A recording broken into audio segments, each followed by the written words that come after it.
जो हॉस्पिटल यहाँ आपके यहाँ है, आपके यहाँ मेडिकल कॉलेज का भी प्रस्ताव है क्या?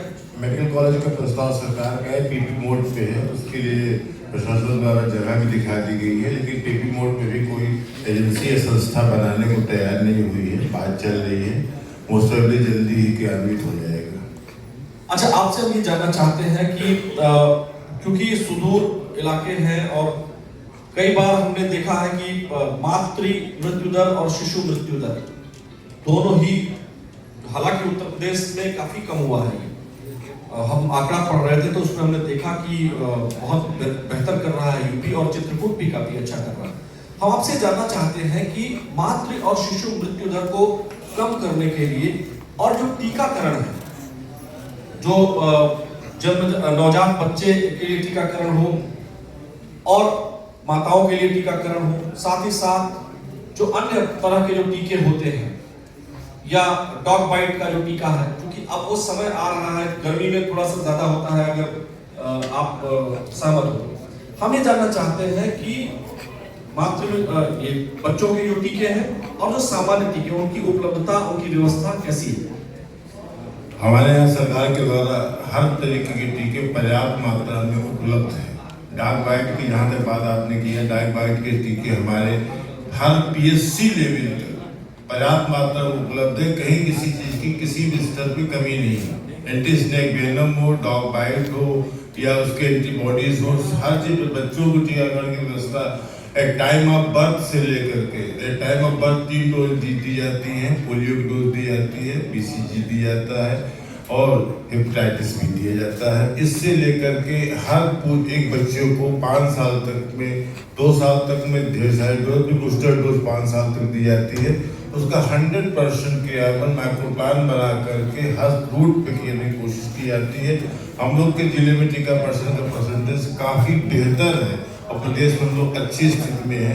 फिर भी दूरस्थ एरिया के जो बच्चे हमारे दुर्भाग्यवश छूटे हुए हैं, उनको हम लोग कवर करने का प्रयास कर रहे हैं। थोड़ी सी स्टाफ की कमी होने की वजह से और अच्छा काम करने की थोड़ी समस्याएं आ रही हैं।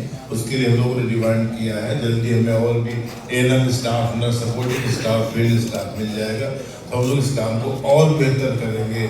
मातृ मृत्यु दर को कम करने के लिए डिलीवरी पॉइंट पे हमारी जो स्टाफ नर्सें हैं उनको रेगुलर ट्रेनिंग दी जाती है कि जिससे कि सुरक्षित प्रसव कराया जा सके। और माँ और बच्चे की मृत्यु दर, शिशु मृत्यु दर कम करने के लिए हम लोग अपने हर सीएससी पे एक NBSU न्यूबॉर्न स्टेबलाइजेशन यूनिट को स्थापित किया गया है, जो पूर्णतः क्रियाशील है और वहाँ पे स्टाफ नर्सों की तैनाती की गई है। हमारे बच्चे वहाँ एडमिट होते हैं। विशेष परिस्थितियों में अगर उनमें विशेष इलाज की व्यवस्था होती है तो उसकी व्यवस्था जिला अस्पताल में की गई है। और बच्चों हमारी RBS की टीमें हैं जो गांव-गांव जाकर के, स्कूल जाकर के जिन बच्चों को पैदाइशी कोई भी समस्या होती, 5D डिजीजेस के नाम आते हैं, उनको तत्काल उनका इलाज किया जाता है। अभी हम लोगों ने बड़ी DIC यूनिट के नाम से हम लोगों ने 200 बेड कोएफिशिएंट में एक स्थापना की है, जहाँ पे जो बच्चों को बर्थ डिफेक्ट या RBS के जो बच्चे रिफर होंगे उनका इलाज कराया जाएगा। अगर उनको बड़ी सर्जरी की जरूरत होती है तो हम लोग कानपुर या प्रयागराज जो भी हॉस्पिटल इनपैनल्ड है RBS के थ्रू वहाँ भेज के इलाज कराते हैं। कोशिश करते हैं कि हर बच्चा हमारा स्वस्थ हो, जिससे कि भविष्य में अच्छा नागरिक, अच्छा देश को अपना बेस्ट दे सके। बिल्कुल ठीक होती रहनी चाहिए, क्योंकि जनरली इन सब चीजों पर बहुत कम चर्चा होती है।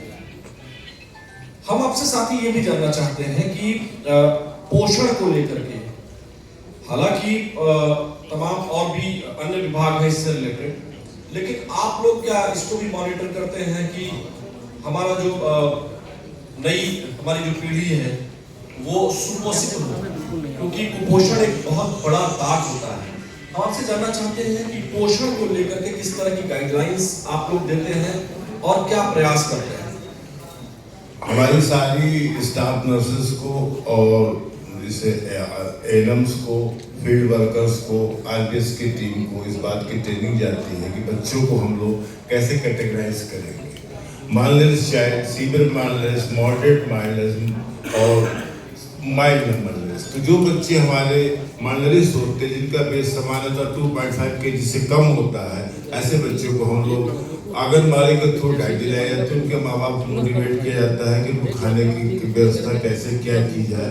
और जो बच्चे हमारे सैम चाइल्ड होते हैं, सीवियर मर्लिस्ट होते हैं, उनको हम लोग जिला अस्पताल में एनआरसी हमारी एक्टिव है और एक मिनी एनआरसी हम लोगों ने मानीपुर सिस्टम डेवलप किया गया है। वहाँ पे बच्चों को भेज करके वहाँ बच्चों को एडमिट करके उनका इलाज किया जाता है।